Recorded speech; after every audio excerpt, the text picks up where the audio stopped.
everyone, my name is Priya Khurana. I'm an educationist by profession and I'm running a school in the city of Dehradun. The Modi government has announced its new education policy और हम इसका बहुत बहुत स्वागत करते हैं. I'm sure जितने भी educationists और teachers हैं इस new education policy से बहुत खुश होंगे. The HRT department has now been renamed as the education department. हमारी जो पुरानी एजुकेशन सिस्टम था या जो अभी तक हम एजुकेशन सिस्टम फॉलो करते आ रहे हैं, हम सब मानेंगे इसमें बहुत सारे डिफेक्ट्स थे. The reason for this was that this education system was basically based on the framework given to us by the British government. अब ये जो ब्रिटिशर्स ने जब फॉर्मुलेट करा हमारी एजुकेशन पॉलिसी, उनका मेन एम क्या था? उनका मेन एम था कि कुछ इंडियंस को एजुकेट करना ताकि वो आगे उनको वो क्लार्क्स या बाबू की जॉब दे सकें. उस जमाने में कंप्यूटर्स तो थे नहीं, तो ब्रिटिशर्स को कुछ ऐसे लोग चाहिए थे जो ट्रांसलेटर्स का काम कर सकें, तो उनको इंग्लिश सिखाई गई. कुछ ऐसे लोग चाहिए थे जो डॉक्यूमेंटेशन एंड अकाउंटिंग कर सकें, तो क्लार्क्स को जो बाबू को उन्होंने जो एक प्रिपेयर करना था वो उन्होंने हमारी एजुकेशन पॉलिसी बनाई हमारे इंडियंस के लिए और हमें दी.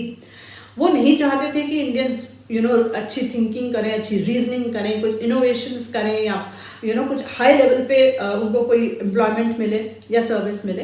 तो जो ये मैं कॉमन लोगों के बारे में बात कर रही हूँ, तो इस तरह से उन्होंने एक एजुकेशन सिस्टम बनाया कॉमन पीपल के लिए जो बहुत उस लेवल पे बहुत हाई पोस्ट्स पे आए. वो ज़्यादातर जो अपनी एजुकेशन वो फॉरेन कंट्रीज में करके आते थे.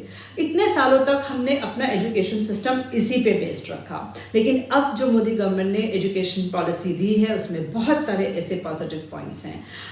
सबसे पहले तो उन्होंने 10+ बोर्ड सिस्टम जो है वो ड्रॉप कर दिया. I think it is a very positive step. अभी क्या सिस्टम हो गया है? 5+3+3. That means till class 5 जो बच्चा है it will be considered to be pre-primary. From 6 to 8 it is considered middle school and from 9 to 11 it will be considered to be senior school. और 12th जो है graduation के courses में आ जाएगा. एक बहुत पॉजिटिव स्टेप जो गवर्नमेंट ने लिया है, they have given a wider spectrum of choices. ये नहीं कि साइंस का बच्चा अब म्यूजिक नहीं पढ़ सकेगा. अभी जो उन्होंने कहा है the difference between the arts, commerce and science stream बहुत मोरलेस हटा दिया गया है. तो बच्चा कोई भी अपनी इंटरेस्ट के अकॉर्डिंग जो है सब्जेक्ट वो चूज कर सकता है. तो ये एक मुझे बहुत ही पॉजिटिव पॉइंट लगा इसका. हम जानते हैं सब कि अभी तक का जो एजुकेशन सिस्टम था वो इस चीज़ पे बेस्ड नहीं था. We were trying to make children study things in which they were not interested. Very rightly said that if we जज a fish by its ability to fly, naturally the fish will fail. A bird, if we judge a bird by its ability to swim, it will not be successful. तो किस चीज़ में बच्चे की aptitude है, किस चीज़ में बच्चे का इंटरेस्ट है, ये बहुत इंपॉर्टेंट होना चाहिए हमारे एजुकेशन सिस्टम में. हमारा जो प्रीवियस एजुकेशन सिस्टम था, it was more like giving doses of information to the children and then through examination asking them to vomit that information. बच्चों ने उसमें क्या assimilate किया, क्या सीखा, ये इम्पॉर्टेंट इतना नहीं था. जो कि अब न्यू एजुकेशन पॉलिसी में I think it is based more on practical training and more on actually learning and not just rote learning. क्या होता है कि हमारा जो अभी सिस्टम चलता आ रहा है, जैसा मैंने कहा, हमने बच्चे को इन्फॉर्मेशन दी, डोजेस ऑफ इन्फॉर्मेशन दी, उन्होंने एग्जामिनेशन में इसको वॉमिट आउट कर दिया, रट के वैसा ही उन्होंने प्रोड्यूस कर दिया. ये तो कुछ ऐसा ही हुआ कि बच्चों को हमने खूब न्यूट्रिशियस खाना खाने को दिया, उनको खाना दिया और उन्होंने उसको डाइजेस्ट किए बिना ही वॉमिट कर दिया. तो क्या हुआ? जितने भी उस खाने के न्यूट्रिएंट्स हैं, उसके जो बेस्ट चीज़ है वो तो बच्चे को मिली नहीं. एज इट इज उन्होंने वॉमिट कर दिया, तो उस फूड का कोई फायदा नहीं है. सिमिलरली ऐसी एजुकेशन जो रोट लर्निंग पे बेस्ड हो, वो बच्चों ने डोजेस ऑफ इंफॉर्मेशन दिया और एग्जामिनेशन में आके उसको they have written what they have learned by heart. That is not education. तो न्यू पॉलिसी से मुझे ये होप है कि बच्चों में एक्चुअली बहुत सारे चेंजेस आएंगे. एक जो चीज़ जो उन्होंने करी है वो है कि क्लास 6 ऑनवर्ड्स बच्चों को प्रैक्टिकल ट्रेनिंग दी जाएगी. तो ये बहुत इंपॉर्टेंट है. बच्चों हमारे जो एजुकेशन सिस्टम का एक मेन डिफेक्ट था वो यही था कि एजुकेशन जो है वो एम्प्लॉयमेंट नहीं दे पाती थी. द वाइट कॉलर जॉब्स जो चाहिए होते हैं after a person is educated, वो तो इतने अवेलेबल होते नहीं हैं. तो अभी क्या है, जब बच्चे 6 के बाद कोई ना कोई ट्रेनिंग या कोई ना कोई वोकेशनल ट्रेनिंग लेंगे तो even after their graduation at least वो किसी चीज़ में माहिर होंगे और वो अपनी लाइवलीहुड अर्न कर सकते हैं. तो I think this is a very very positive point in the new education policy that has been given. Graduation level पे भी बहुत सारे चेंजेस लाए गए हैं। क्लास 11 में बच्चे अपने सब्जेक्ट्स चूज कर सकते हैं and 12 will be considered as a graduation course, जैसे कि मैंने आपको पहले भी बताया।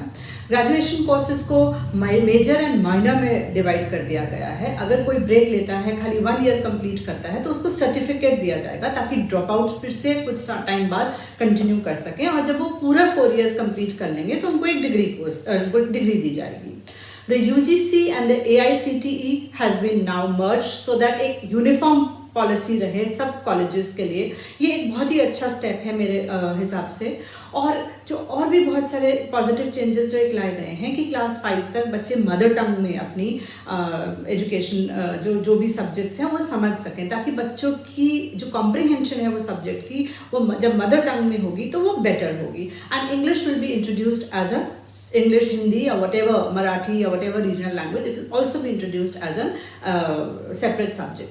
तो मदर टंग में या जो इस लैंग्वेज में बच्चा कंफर्टेबल है वो उसमें वो subjects according to state wise कर सकता है। ये कैसे इम्प्लीमेंट होगा ये आगे देखने की बात है, लेकिन I think it's a good step, because जब बच्चा अपने मदर टंग में कोई चीज़ सीखेगा तो वो बेटर उसको असिमिलेट कर सकेगा, उस नॉलेज को वो बेटर अंडरस्टैंड कर सकेगा, जबकि जब लैंग्वेज बैरियर्स नहीं होंगे। तो ये कुछ बहुत अच्छे पॉइंट्स हमारे एजुकेशन पॉलिसी में, नई जो एजुकेशन पॉलिसी 2020 की आई है इसमें है, एंड आई होप कि बहुत सारे पॉजिटिव चेंजेस आए। एजुकेशन पॉलिसी में गांधी जी ने और स्वामी विवेकानंद ने भी हमारे बहुत सारे इनपुट्स दिए हैं। मुझे गांधी जी की एक डेफिनेशन याद आ रही है कि education is the all round drawing out of the best in a child and man, whether it is mind, body or spirit। मतलब कि हमें अंदर से किसी इंडिविजुअल के we have to draw out the best, ऐसी हमारी एजुकेशन पॉलिसी होनी चाहिए। और जैसा कि मैंने पहले कहा, हमारी एजुकेशन जो अभी तक हम फॉलो करते आ रहे हैं वो बच्चों को ये बता रही है कि what to think, how to think, कैसे रीजनिंग करनी, कैसे प्रॉब्लम सॉल्विंग करनी है। ये चीज़ें हमारी अभी तक की एजुकेशन सिस्टम में थोड़ी सी इसमें ये ड्रॉबैक्स थे। तो मुझे बहुत उम्मीद है कि इस नए एजुकेशन पॉलिसी से बहुत सारे पॉजिटिव चेंजेस आएंगे और हम लोग और भी अच्छा और बेटर काम कर सकेंगे। So on that note I end this video. I will see you next week. Till then, bye bye.